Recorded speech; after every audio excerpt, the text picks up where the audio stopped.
Hey guys, Joe Madden here. I'm joined this morning by Ian St. Clair, content manager for playcolorado.com.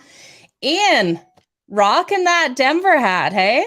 I have to since you're rocking your Chargers hat. Well, we had to do this. We have to come on. We have to talk some football, Ian. But first, how's your week been so far?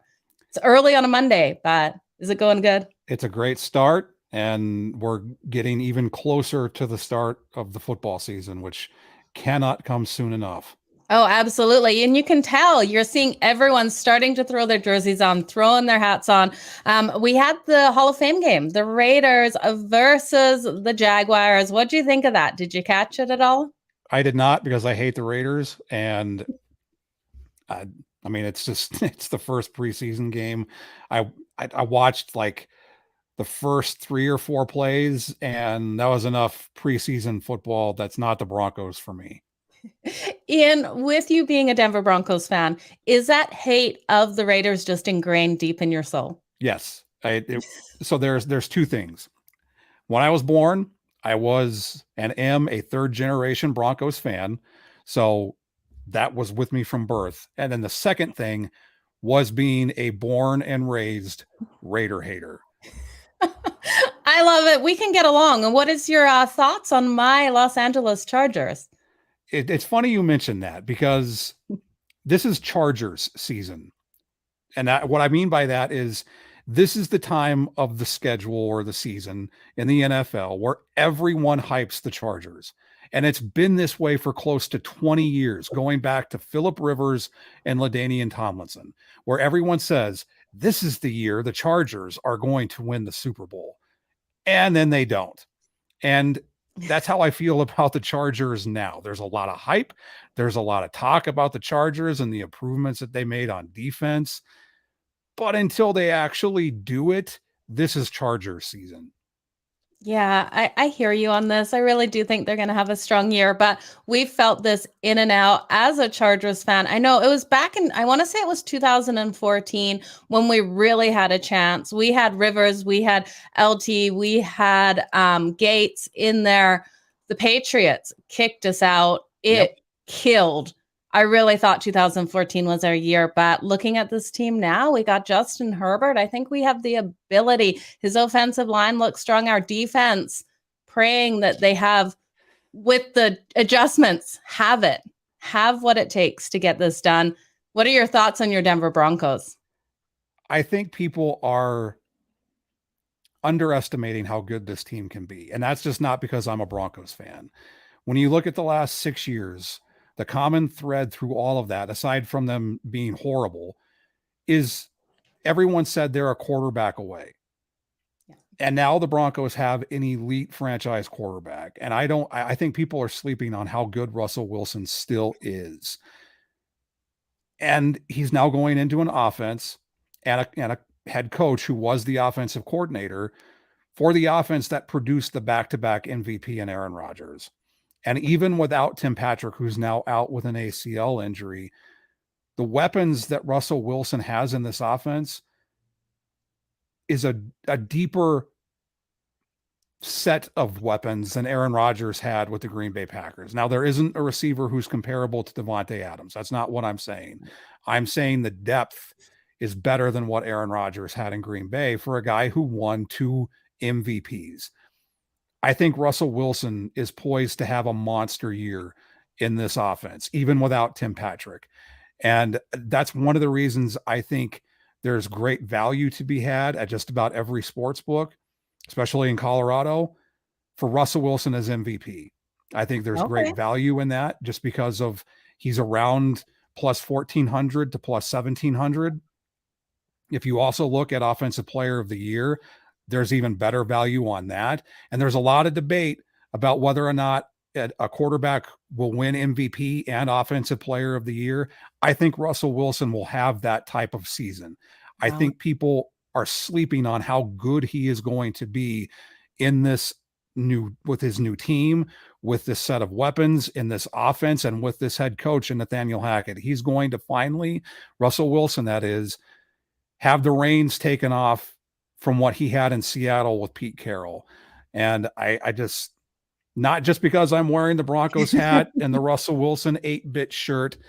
I think he's poised to have a monster year, just as Peyton Manning did in his first year in 2012 when he signed as a free agent with the Broncos. Okay, so any concerns about those first couple of games out with this team being so fresh to Russell Wilson? Do you think that they're going to see some struggles to start, or do you think they're going to come out with a bang?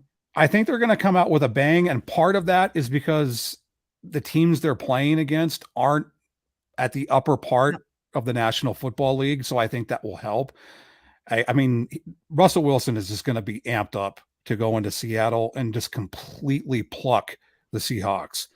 He's going to want to just show Pete Carroll, John, everyone in Seattle, what they're missing out on. And then they play the Houston Texans at home. So I think it's more so because the teams aren't, as I said, as good as the Broncos will face later on in the season. So I think that'll help get them ready for what I feel is a very difficult end to the regular season schedule. Absolutely. So in that sense, I don't think it's going to be similar to what Peyton Manning, I mentioned Peyton Manning having that great 2012 season. That was one of the better teams that Peyton Manning had in Denver in his 4 years with the Broncos. It got off to a somewhat of a slow start. I don't think we're going to see that, mainly just because I don't think the competition is going to be where it was for Peyton Manning and that Broncos team.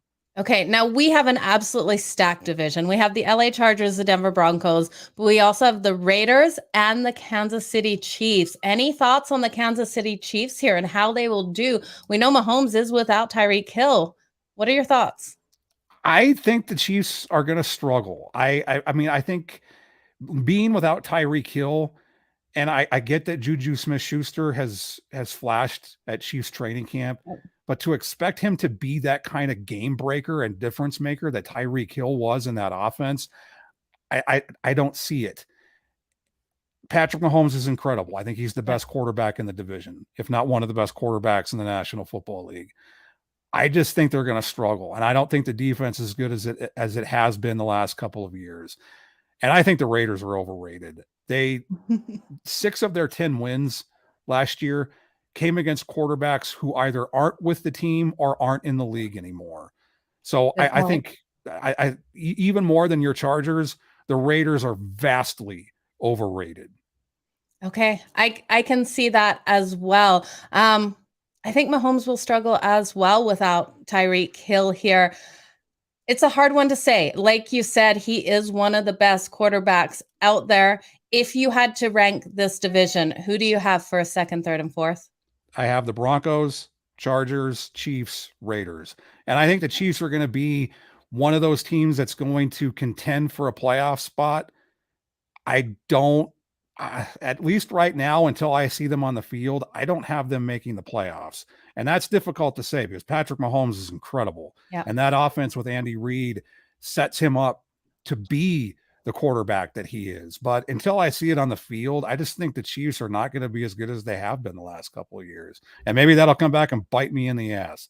No, I feel the same way. And I kind of think all the weight is on Mahomes' shoulder for this season. He has to stay completely healthy and has to be able to get those moves. And if he can do that, then yeah, but I think it's too much pressure on one person on a team because we all know it takes a team to win these football games. And like you said, their defense just has had some question marks. They weren't covering spreads last season. It just seems to really, be it, even though they did so well last season, there was struggles that we saw.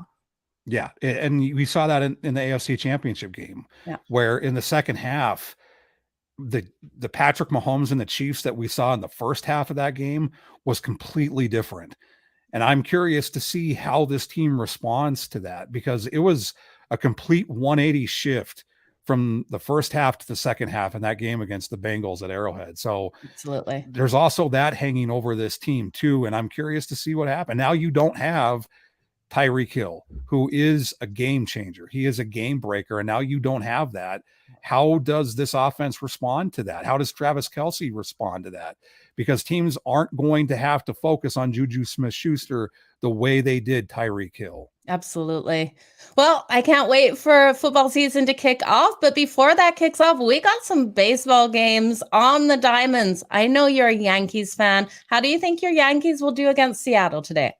I think they're going to continue the struggle that they have had since the All-Star break. I think this team has completely come back to earth. They're struggling mightily on the mound, at the plate with injuries. I think Aaron Boone is being exposed for the weak manager that he is.